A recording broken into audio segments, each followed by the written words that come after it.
Hello guys, कैसे हैं आप सभी लोग। Welcome to my new YouTube channel. So guys, इस चैनल के थ्रू मैं आप सभी की एजुकेशन को बहुत ही सिंप्लीफाइड वे में और बहुत ही इजी वे में समझाने की कोशिश करूंगा। सो आई सो आप सभी से रिक्वेस्ट है कि इस चैनल को प्लीज़ सब्सक्राइब कर लीजिए। ये चैनल आप सभी के लिए बहुत काम का रहेगा। सो गाइस, आज की जो वीडियो है वो इस टाइटल के बारे में है कि कैसे आप अपनी मैथ्स को मास्टर कर सकते हैं। मास्टर इन द सेंस, कैसे आप अपनी मैथ्स को इम्प्रूव कर सकते हैं। चाहे आप कोई इम्प्रूवर बच्चे हो या एवरेज बच्चे हो, आप कैसे टॉपर बन सकते हैं। मतलब बेसिकली अगर आपकी मैथ्स वीक है तो आप कैसे उसे स्ट्रॉन्ग कर सकते हो। तो चलिए वीडियो को शुरू कर सकते हैं। और गाइस, एक थॉट है आपके लिए, you all can do, just believe in your self. आप सब कर सकते हो अपनी मैथ्स को स्ट्रॉन्ग, बस अपने आप पे बिलीव करना।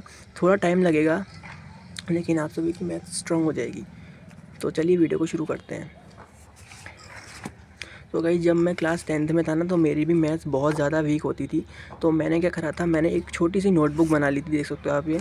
तो इसमें मैंने ना सारे कॉन्सेप्ट, बेसिक कॉन्सेप्ट वगैरह सब लिखे हुए हैं इसमें, जैसे कि आपको दिख रहे होंगे। तो मैंने इसमें सारे बेसिक कॉन्सेप्ट लिए थे ताकि मैं अपनी जो बेसिक मैथ्स है उसे इम्प्रूव कर सकूँ।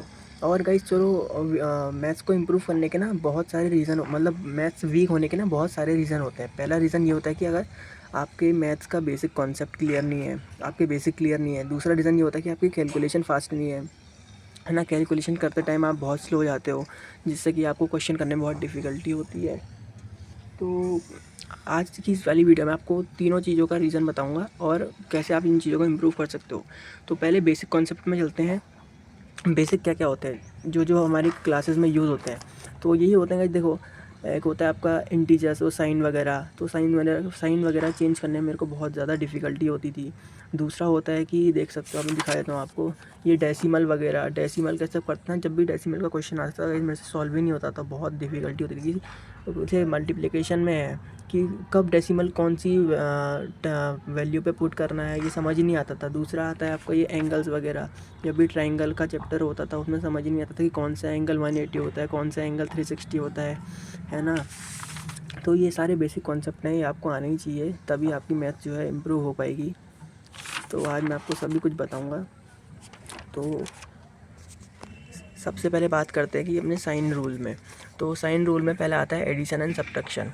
तो इसमें ना जब भी कोई दो नंबर पॉजिटिव होते हैं, दोनों नंबर पॉजिटिव होते हैं, तो वो प्लस हो जाते हैं। ये आपको दिख ही रहा होगा। ये देखो, इसमें 5 और 2 प्लस के है ना, तो ऐड करके 7 आ गया। मैंने यहाँ लिख भी रखा है प्लस प्लस प्लस। अब अगर दो नंबर हैं और दोनों नेगेटिव हैं, जैसे ये -5 है, ये -2 है, तो ये दोनों ना प्लस हो जाते हैं, लेकिन साइन माइनस का आता है। ठीक है ना, माइनस माइनस प्लस हो जाता है, देख सकते हो आप, माइनस माइनस ऐड, लेकिन साइन माइनस का आता है। दूसरा आता है कि एक नंबर पॉजिटिव है, एक नंबर माइनस है, तो इसमें क्या करेंगे आप, इसमें प्लस माइनस माइनस हो जाता है। ठीक है, चाहे कोई भी हो, प्लस माइनस माइनस हो जाता है, लेकिन साइन बड़े वाले नंबर का आता है। जैसे इसमें 5 पॉजिटिव का है ना और बड़ा है 2 से, और 2 नेगेटिव का है, तो प्लस माइनस माइनस हो जाता है। और लेकिन साइन बड़े, क्योंकि 5 बड़ा है तो बड़े नंबर का साइन आ जाता है। देख सकते हो आप, प्लस माइनस सब्ट्रैक्ट होता है, लेकिन साइन, सॉरी, इसमें ये नहीं होता।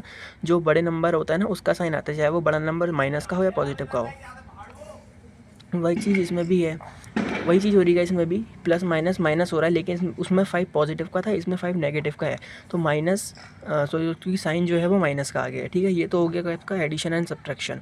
अब चलते हैं मल्टीप्लिकेशन में। मल्टीप्लिकेशन में क्या होता है, दोनों नंबर पॉजिटिव के हैं, देख सकते हो आप, प्लस इंटू प्लस प्लस होता है। ठीक है, अब दो नंबर है, दो नेगेटिव के हैं, इसमें -2 है, इसमें -4 है, दोनों का मल्टीप्लिकेशन हो रहा है, तो उसमें साइन प्लस का आ जाता है। इसमें गाइस उल्टा होता है, जैसे कि इसमें था ना, माइनस माइनस होता प्लस है, लेकिन साइन माइनस का आ जाता है। लेकिन मल्टीप्लिकेशन में minus minus into minus, sign plus का आता है। हो तो वो मल्टीप्लिकेशन नहीं है, लेकिन साइन प्लस का आ जाता है मल्टीप्लिकेशन में। और एडिशन सब्ट्रैक्शन में माइनस माइनस प्लस होता है, लेकिन साइन माइनस का आता है। आई होप आप समझ रहे होंगे मैं क्या कह रहा हूँ। अब इसमें माइनस इंटू माइनस, मतलब एक नंबर पॉजिटिव है, एक नंबर नेगेटिव है, तो इसमें माइनस ही आता है, चाहे कोई नंबर, अगर जैसे इसमें 2 है ना, अगर 2 के बदले 4 होता है, यहाँ 2 होता है, मतलब 4 माइनस का होता है, तो फिर भी साइन माइनस का ही आता है। इसमें कोई बड़ा छोटा नहीं देखा जाता। जब भी कोई सी भी नंबर का मल्टीप्लिकेशन हो रहा है और इसमें नेगेटिव साइन है, तो वो हमेशा नेगेटिव साइन में ही उसका वैल्यू आती है, आंसर आता है, चाहे वो नंबर कितना ही बड़ा हो कितना ही छोटा हो, साइन माइनस का ही आता है। अब चलते हैं डिवीजन में। डिवीजन में क्या होता है ना, अगर दो नंबर प्लस के हैं तो नॉर्मल डिवाइड कर लो। दूसरा केस आता है कि दोनों नंबर नेगेटिव है, तो इसमें ना गाइस माइनस माइनस कट जाता है, इसमें माइनस माइनस कट जाता है। जैसे कि आप देख सकते हो हैं कि इसमें -10 है और इसमें -2 है, तो इसमें हमने अपॉन में है तो माइनस और माइनस कट गए जब भी अपॉन में होते हैं। तो एक दूसरा केस ये हो जाता है।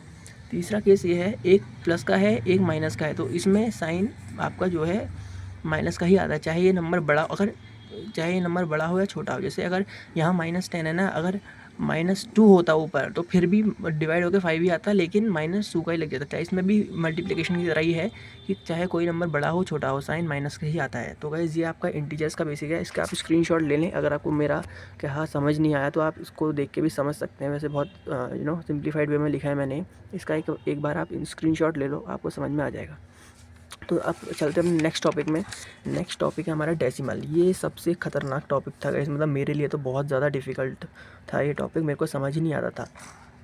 तो पहला है मल्टीप्लिकेशन। जब भी मल्टीप्लिकेशन में करते हैं, जैसे कि यहाँ पर है ना, ये 1 डिजिट में है और ये 10 डिजिट में है, इनके बीच में लगा है डेसिमल।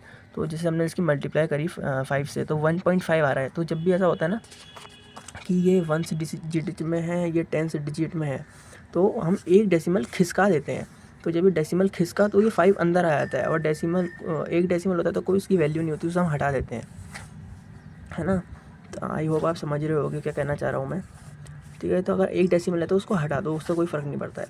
अब जैसे कि ये है, यहाँ पर भी डेसिमल है, यहाँ पर भी डेसिमल है, दोनों डिजिट में डेसिमल है, लेकिन देखो यहाँ पर डेसिमल के बाद 2 वैल्यू हैं, 1 2, यहाँ पर भी डेसिमल के बाद 2 वैल्यू हैं। तो आप क्या करो, जब इनका मल्टीप्लिकेशन करो, जैसे डेसिमल आ गया, ठीक है, डेसिमल जब आया, इसको छोड़ दो, अभी इसको भूल जाओ। जब आप इसको मल्टीप्लिकेशन करा ना, अभी भूल जाओ डेसिमल है, मुझे भूल जाओ आपकी डेसिमल लगाए, आप इनकी डायरेक्ट वैल्यू से मल्टीप्लाई कर दो, डेसिमल भूल जाओ है कि नहीं है। तो जैसे आपने मल्टीप्लाई करा ना, तो डेसिमल देखो 2 वैल्यू के बाद है, 1 2 1 2, तो आप क्या करो ना, 1 2 3 4, तो आप 4 वैल्यू आने के बाद इसमें जो एक वो लगा दो, क्या कहते हैं, पॉइंट लगा दो। जैसे आंसर ये आया था ना 2 4 6, तो यहाँ पे हमने लिखा 2 4 6, और कितनी वैल्यू थी डेसिमल के बाद, 1 2, इसमें भी 1 2, तो 4 हो गए। तो 4 वैल्यू के बाद आप डेसिमल लगा दो, 1 2 3 4। अब देखो यहाँ 2 4 6 था ना, अब 4 वैल्यू के बाद डेसिमल लगाना है, तो यहाँ एक ज़ीरो बढ़ाया, ज़ीरो बढ़ा के एक पॉइंट लगाया और यहाँ पर ज़ीरो बढ़ा दिया, तो डेसिमल का ये हो जाता है। आई होप आप समझ रहे होगे। अगर थोड़ा मेरी वॉइस क्लियर नहीं आ रही है, मेरा कहा समझ नहीं आ रहा, कमेंट्स में ज़रूर बताना, मैं फिर से इस वीडियो को एक बार और बना के यूट्यूब में डाल दूँगा। इसका आप एक बार स्क्रीनशॉट ले लो अगर आपको समझ में नहीं आ रहा है तो। थोड़ा वैसे समझ लेना, वैसे इतना कोई हार्ड टॉपिक नहीं है, समझ जाओगे आप। इसका एक बार स्क्रीनशॉट ले लो आप। तो गाइस अब देख सकते हैं, अब आते हैं हम गाइस डिवीज़न में। ये सब वही है गाइस, इसको भी देख लेना आप। अब डिवीज़न में चलते हैं। डिवीज़न में क्या होता है, जब भी कोई पॉइंट होता है ना, जैसे कि हम इसको 2 से डिवाइड कर रहे हैं, तो इसमें क्या करेंगे ना, हम 0 है ना, तो एक पॉइंट हटा के हम नीचे में 0 लगा देंगे। तो जैसे जब 0 लगाते हैं ना, तो ये मल्टीप्लाई में शिफ्ट हो जाता है। मैं फिर से बता देता हूँ आपको, ध्यान से सुनना। जब भी ऐसा होता है ना 0.5 की, जैसे हम देख सकते हैं यहाँ पे 0.5 है, ये डिवाइड हो रहा है 2 से, तो हम क्या करेंगे ना, 2 से डिवाइड हो रहा है, ये देखो गाइस, ये 2 से डिवाइड हो रहा है 0.5, ये 2 से डिवाइड हो रहा है, तो क्या करेंगे ना, अब ये 0 है, ये अंदर है, इसको हम क्या करेंगे ना, इसे हटा देंगे। जब ये हटेगा तो यहाँ पर क्या आता है ना, डायरेक्ट मल्टीप्लाई कर देना आप। डायरेक्ट मल्टीप्लाई करने के बाद क्या होगा ना, इसको आप 5/10 लिखना, इंटू 2 कर देना। जब 2 करोगे तो क्या होगा, 2 के नीचे कुछ है नहीं, इसका आप सॉरी 2 नीचे आएगा, ये जब यहाँ जाएगा ना, तो क्या होगा ना, ये 5 इंटू 5 की मल्टीप्लाई जब हम 1 से करते हैं तो 5 आ गया, और 10 2 20, और जब इसको 5 2 20, तो आंसर आपका 4 आ गया। आप इसको वैसे भी करके देखना, आंसर आपका 4 ही आएगा, लेकिन 0.4 आएगा, ठीक है। अभी डायरेक्ट कराया तो 4 आता है, लेकिन लास्ट में हम पॉइंट हटा देते हैं। चाहे आप डायरेक्ट मल्टीप्लाई करो या फिर इस ट्रिक से करो, आंसर वही आता है, बस पॉइंट हटा लेते हैं। तो आई होप आप डेसिमल भी समझ गए होंगे। अगर आपको समझ में नहीं आ रहा होगा ना, अगर आपको गाइस नहीं समझ में आ रहा है ना ये चीज़, मेरे को कमेंट्स में ज़रूर बताना, मैं फिर से एक बार अच्छे से वीडियो बना के फिर से यूट्यूब में डाल दूँगा, उसकी टेंशन मत लो। अब आते हैं गाइस हम एंगल्स में। तो इसका स्क्रीनशॉट ले लो, वैसे कुछ समझाने की चीज़ है नहीं है, आपको वैसे से दिख रहा होगा, समझ में आ ही रहा होगा देख के, लेकिन फिर भी एक बार समझा देता हूँ। एक्यूट एंगल जो होता है ना, वो 90 से कम होता है, हमेशा याद रखना, एक्यूट एंगल 90 से कम होता है। दूसरा होता है ऑब्ट्यूज एंगल, ये 90 से ज़्यादा होता है। ना 180 से कम भी हो सकता है, मतलब 180 से कम ही होगा, लेकिन 90 से ज़्यादा होता है, 90 से कम नहीं होता। राइट एंगल जो होता है वो 90 होता है। राइट एंगल जो होता है वो 90 डिग्री होता है, ठीक है। स्ट्रेट एंगल जो होता है वो 180 होता है। इसमें लिखा है इक्वल टू 90, मतलब ये 180 है। ये ना 180 से कम होता है ना 180 से ज़्यादा होता है, और राइट एंगल भी ना 90 से कम होता है ना 90 से ज़्यादा होता है। ये एग्जैक्ट 90 होता है राइट एंगल, और स्ट्रेट एंगल एग्जैक्ट 180 होता है। अब आता है रिफ्लेक्स एंगल। ये ऐसा एंगल है जो 180 से ज़्यादा होता है और 360 से कम होता है, मतलब 180 और 360 के बीच में भी आ सकता है ये एंगल, 180 से ज़्यादा और 360 से कम, तो ये रिफ्लेक्स एंगल होता है। अब आता है कॉम्प्लीमेंट्री एंगल। जब दो एंगल का सम 90 आता है, मतलब दो एंगल हैं 45, जब उनको प्लस करते हो तो वो ना उसका जो सम आता है वो 90 आता है, तो वो उसे कॉम्प्लीमेंट्री एंगल कहते हैं। समझ रहे हो ना। अब चलते हैं दूसरे में। तो दूसरा आता है आपका सप्लीमेंट्री एंगल। सप्लीमेंट्री एंगल क्या होता है? द सम ऑफ एंगल, जिसका दो एंगल जिनका सम, जिनको प्लस करके 180 बन जाए, उसे सप्लीमेंट्री एंगल कहते हैं, ठीक है। तो आगे आप वो समझ रहे होगे, आपने शायद उसको स्क्रीनशॉट नहीं लिया होगा, तो आप इसका स्क्रीनशॉट ले लें, ठीक है। ये गाइस मैंने आपको सप्लीमेंट्री एंगल समझा दिया। अब आता है एडजेसेंट एंगल। एडजेसेंट एंगल वो होते हैं साथ साथ वाले। जैसे कि आप देख सकते हो कि ये एक डायग्राम बनाया मैंने, इसमें मैंने क्या करा है, इसमें इसको भूल जाओ अभी फ़िलहाल के लिए। ये 90 डिग्री बन रहा है इसमें, ये है ना, सॉरी 90 नहीं है, ये है 60 डिग्री। तो इसमें क्या होता है ना, जो एंगल साथ साथ वाले जो सेम वर्टेक्स पे बनते हैं, वर्टेक्स मतलब ये नीचे वाला। अब देखो ये एक पॉइंट है ना, ये इसके 3 और 2 बराबर है इसमें, क्योंकि एडजेसेंट एंगल है, ये एक ही लाइन पे बन रहे हैं। ये देखो ये एक ही लाइन पे बन रहे हैं, इस पे ये 3 और 2 बराबर है। अब इसमें ये है, ये एंगल 1 ये OC में भी बन रहा है और एंगल 2 OC में भी ज्वाइन होकर बन रहा है ना। जो एंगल एक ही लाइन पे साथ साथ बनते हैं उसे एडजेसेंट एंगल कहते हैं। ये प्रॉपर्टीज़ देख लो एडजेसेंट एंगल की। कॉमन वर्टेक्स होती है, वर्टेक्स मतलब ये कॉमन आर्म होती है। आर्म मतलब ये जो ऐसे ये बन रही है ना, ये दिख रहा होगा आपको, इसे आर्म कहते हैं। और नॉन कॉमन आर्म इधर साइड, और इनकी क्या होता है ना, ये दो आर्म बराबर होती हैं, और ये इसके लिए ये बराबर है लेकिन इसके लिए ये बराबर नहीं है, मतलब दो आर्म सेम होती हैं और एक आर्म अलग हो जाती है, वो इक्वल नहीं होती है। तो इसका स्क्रीनशॉट ले लेना, आप समझ में आ जाएगा। अब आता है लीनियर पेयर। लीनियर पेयर क्या होता है? जिसका सम, जिस लाइन का सम 180 आता है, मतलब जो स्ट्रेट लाइन होती है ना, इसे लीनियर पेयर कहते हैं। ये नीचे दिख रही होगी आपको, ये इसे लीनियर पेयर कहते हैं, ठीक है। अब आता है वर्टिकली अपोजिट एंगल। ये तो बहुत ईजी है गाइस। वर्टिकली अपोजिट एंगल क्या होता है? जब भी ऐसे कुछ क्रॉस बनता है ऐसे ऐसे, तो इस क्रॉस में ये एंगल और ये एंगल, ये एंगल और ये एंगल ये बराबर होते हैं, आमने सामने वाले एंगल, और ये एंगल और ये एंगल ये बराबर होते हैं, ठीक है। वर्टिकली अपोजिट एंगल ये होता है, ये देखो मैंने लिखा भी है, आमने सामने एंगल बराबर होते हैं। अब आता है एक ट्रांसवर्सल। ट्रांसवर्सल क्या होता है? जब भी कोई लाइन ऐसे जो भी कोई पैरेलल लाइन ट्रांसवर्सल कट कर रही होगी, जिन भी पैरेलल लाइन को, उसमें तो ट्रांसवर्सल लाइन कहते हैं उसे, और उसमें ट्रांसवर्सल एंगल्स बन जाते हैं, ठीक है। अब इसमें आता है इंटीरियर एंगल, यानी इंटीरियर एंगल मतलब अंदर वाले एंगल। अंदर वाले एंगल कौन कौन से हैं? लाइन से अंदर वाले एंगल। तो इसमें लाइन से अंदर कौन है? पैरेलल लाइन्स के बीच में देखो आप, 4 अंदर है लाइन के, 3 अंदर है लाइन के, 5 अंदर है लाइन के, 6 अंदर है लाइन के। तो इसमें लिखा भी मैंने अंदर वाले एंगल 3, 4, 5, 6। अब आता है एक्सटीरियर एंगल। एक्सटीरियर एंगल मतलब जो लाइन के बाहर है। लाइन के बाहर कौन कौन से हैं? 1, 2, 8, 7, इसमें लिखा भी है 1, 2, 8, 7। तो ये एक्सटीरियर एंगल होता है। अब आता है पेयर ऑफ करस्पॉन्डिंग एंगल।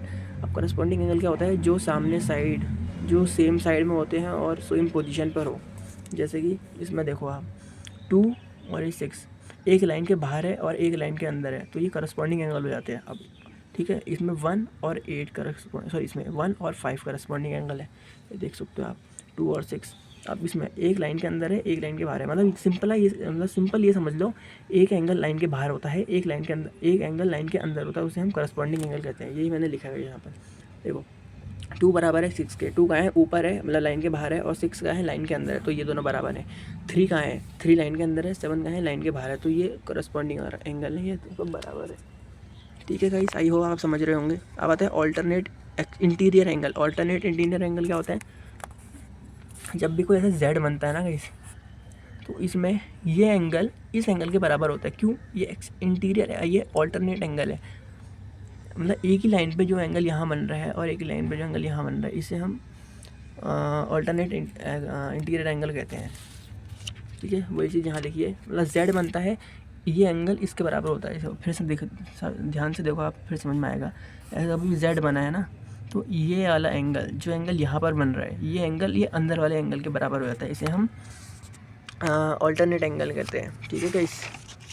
अब दूसरा टफ टॉपिक आता है, लास्ट टॉपिक है जितना भी क्लास 10th के बेसिक है गाइस। हाँ, ये बेसिक जो है ना क्लास 10th तक का लगता है। 11th का बेसिक अगर आपको जानना है क्या मतलब और क्या क्या बेसिक होते हैं जो क्लास 11th और 12th में यूज़ होते हैं, तो आप मुझे कमेंट्स में ज़रूर बता देना, मैं आपको बता दूंगा कि उसमें भी कौन कौन से बेसिक यूज़ होते हैं। तो ये जो भी मैंने आपको बेसिक बताई, ये सिर्फ क्लास 10th तक के लिए अप्लाई हो सकते हैं। 11th में भी अप्लाई होते हैं, लेकिन 11th में और 12th में थोड़ा कोर्स आपका टफ हो जाता है, इसलिए ये बेसिक भी लगता है। लेकिन कुछ कुछ चीज़ें नई आ जाती तो उसके लिए एक अलग से वीडियो बना दूंगा मैं। अगर आपको चाहिए तो आप कमेंट्स में ज़रूर बता देना। अब आते हैं लॉज ऑफ एक्सपोनेंट्स में।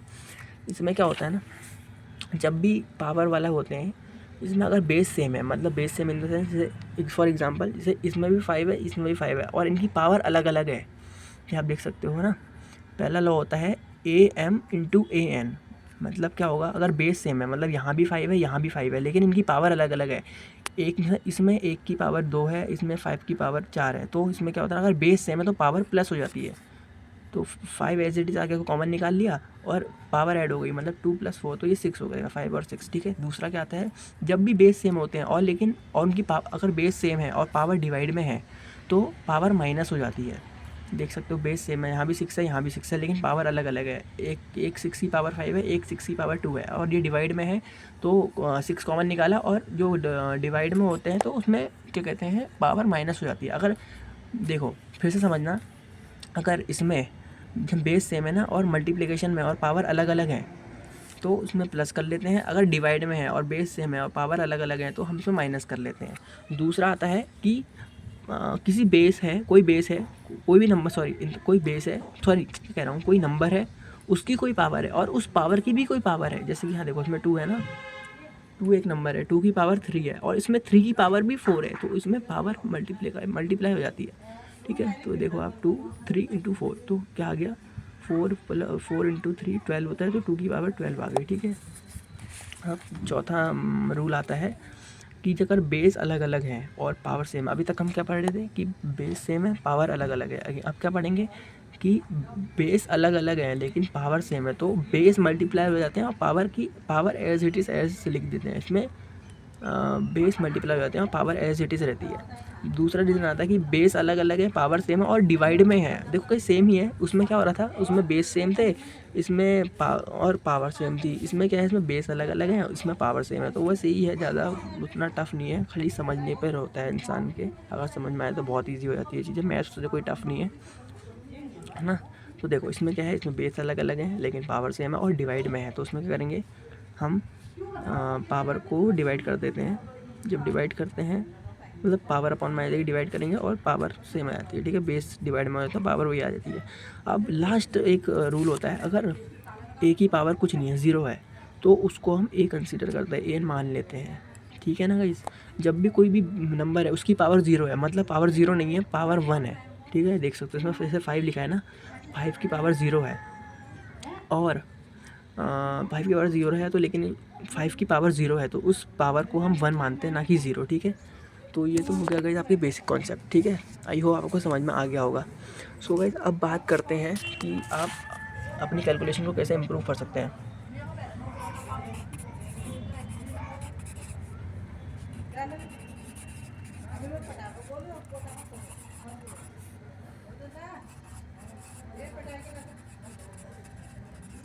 तो आप अपनी कैलकुलेशन को कैसे इम्प्रूव कर सकते हैं। तो भाई सबसे पहले आपको ना, अगर आप 8th तक की क्लास तक, अगर आप 8th क्लास में भी हो या 8th से छोटी क्लास में हो, तो तब आपको ना 2 से 20 तक की टेबल अच्छे से याद होनी चाहिए। लेकिन अगर आप 9th क्लास में हो या 10th क्लास में हो, मतलब 8th क्लास से ऊपर पहुंच चुके हो, तो आपको एट लीस्ट ये मिनिमम है आपके लिए 2 से 30 तक की टेबल आपको याद होनी चाहिए। अगर ये 8th क्लास तक के लिए, ये 9th से 10th क्लास तक की है, मतलब 8th से जो बड़े क्लास में आ गए ना, ये उनके लिए है।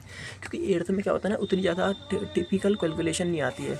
मतलब अगर आपको 20 तक की टेबल याद है तो आपको उतनी कैलकुलेशन टफ नहीं दिखती। लेकिन अगर आप 9th में आते हो, 10th में आते हो ना, तो उसमें आपको रूट वगैरह भी आती है, तो 30 तक की लेकर टेबल अगर आपको मुँह ज़बानी याद है तो आपको कैलकुलेशन ना बहुत ईजी हो जाती है। मतलब आपको बार बार ये करना नहीं पड़ेगा कि अगर पूछ लिया कि 20-25 कितना होता है तो आप लोग क्या करोगे 22, फिर यहाँ 5 करोगे, 5 2 ज़ा 10 है, 5 2 ज़ा 10 तो 101। अगर आपको टेबल याद हो तो डायरेक्टली ऐसे कुछ भी काट सकते हो, है ना।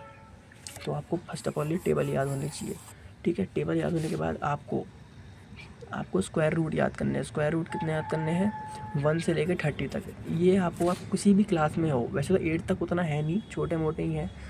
8 तक आपको ये 30 तक सिखा दिए हैं। 8th क्लास में ही ये स्क्वायर रूट और क्यूब रूट वाला चैप्टर है ना।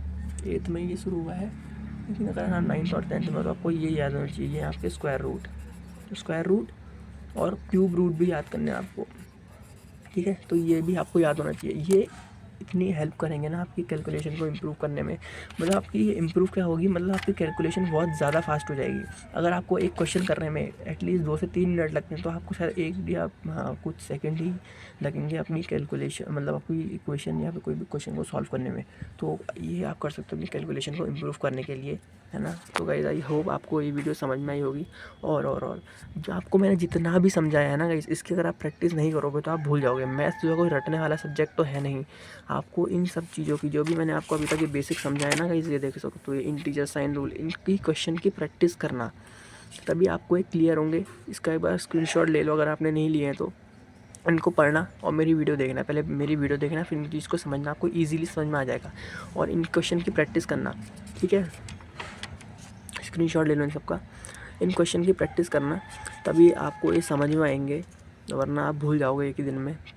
मैथ्स की प्रैक्टिस एटलीस्ट डेली करना, एटलीस्ट 1 घंटा मैथ्स डेली करो, क्योंकि मैथ्स जो है ना प्रैक्टिस ही मांगता है। अगर आप मैथ्स की प्रैक्टिस नहीं करोगे तो आपको मैथ्स वैसे भी टफ लगेगी। और अगर आपने कोई, मान लो अगर आपने कोई एक चैप्टर कर लिया, आपको बहुत अच्छे से आ गया, ठीक है, आपको लग रहा है कि मेरे को चैप्टर अच्छे से आता है, कोई भी क्वेश्चन दे दो मुझे इस चैप्टर का, मैं कर लूँगा, लेकिन और 1 महीने तक या 2 महीने तक आपने उसकी प्रैक्टिस नहीं करी, तो आप देखो कि कुछ क्वेश्चन आप उसके भूल जाओगे, उसके कॉन्सेप्ट भूल जाओगे कि क्या कोई क्वेश्चन आएगा और भूल जाओगे कि इसमें कौन सा कॉन्सेप्ट लगा था, इसमें क्या बेसिक लग रहा था, सब भूल जाओगे। तो मैथ्स में आपको डेली प्रैक्टिस करनी पड़ेगी, तभी जाके आप अपनी मैथ्स को इम्प्रूव कर सकते हो, ठीक है guys. So guys I hope आपको ये वीडियो अच्छी लगी होगी और कुछ नया सीखने को मिला होगा, कुछ लगा आपको कि आपका इस चीज़ को करने से मेरे अंदर कोई चेंज आ रहा है, मेरी मैथ में कुछ सुधार हो रहा है, तो आप प्लीज़ कमेंट्स में ज़रूर बताना। और प्लीज़ इस चैनल को सब्सक्राइब कर देना, ऐसी ही नई इंटरेस्टिंग वीडियो आपके लिए लाते रहूँगा। तो guys thanks for watching, bye.